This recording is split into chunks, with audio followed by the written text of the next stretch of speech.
Hello everybody and welcome back to another video on my channel. Today's video is going to be on my Ants of the US CAREGUIDE series. Today we're going to be looking over what's probably the largest genus of ant in the world. That is correct. We're going to be looking over Camponotus species. Now if you live anywhere in the US, you have definitely seen them due to them being so common, having over 1,000 species in the world and many being in the Americas.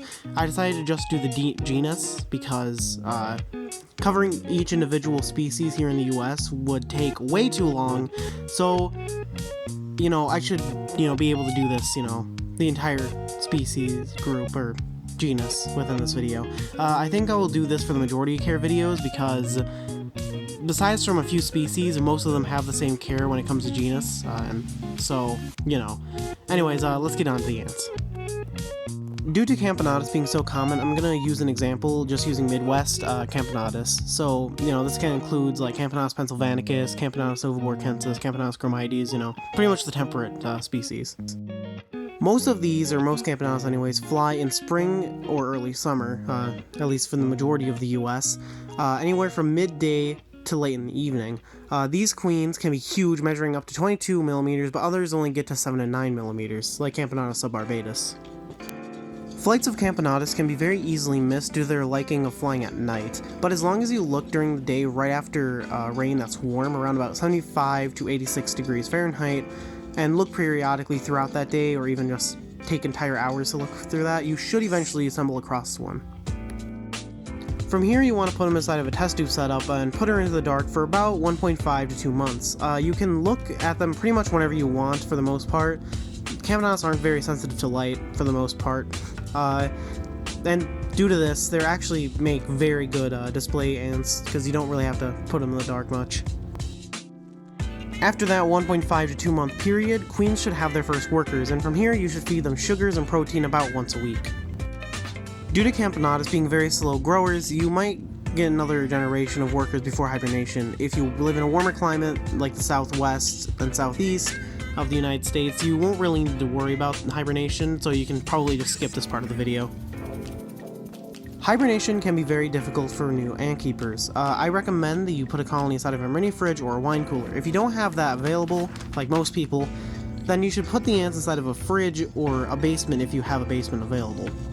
They should hibernate for 3 to 4 months, and you can put them in anytime from September to November, but I prefer to putting them in hibernation around September. That way I can take them out earlier, but this can mess around with their biological clock and make them want to hibernate earlier than normal. If you're like me, you don't care, you should be fine then. After the 3 to 4 months of hibernation, you should slowly warm them back up to a nice temperature of 80 degrees for them to begin slowly growing again. Growth of Camponotus is slow, especially in areas where hibernation is needed. For hibernating species, to get a colony to around a couple hundred workers can take 2 to 3 years. In places that don't need hibernation, it doesn't take nearly as long. It could take a few months to get to a couple hundred of workers, or a year from founding. Many Camponotus don't need very moist nests, normally preferring drier environments to nest in, so don't over-moisten the nest. With all ants, let the ants choose what humidity they want, so make a humidity gradient, with one side being more humid than the other.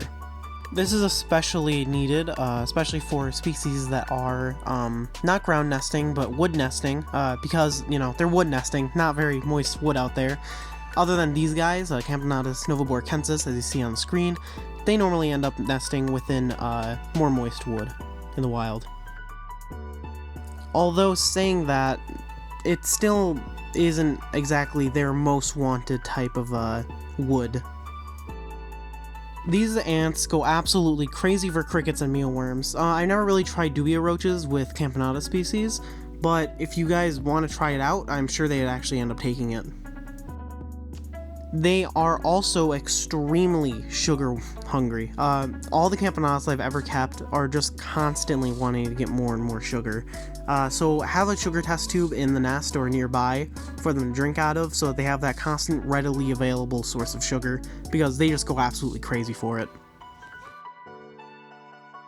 Well, that's all the information that I have for you. that's the Camponotus genus CAREGUIDE. One more thing before you guys end up going. I have recently started a Patreon for those who want to support me and my content. Whoever pledges a donation will get some benefits like getting your name at the end of videos, discounts from stateside ants, and for the $25 ones you can choose an ant species from a list of species that you want for me to keep. Anyways, thank you all for watching this video. I hope you guys enjoyed the video. Like the video if you like it, dislike it if you dislike it, subscribe if you're new, and I'll talk to you guys in the next video.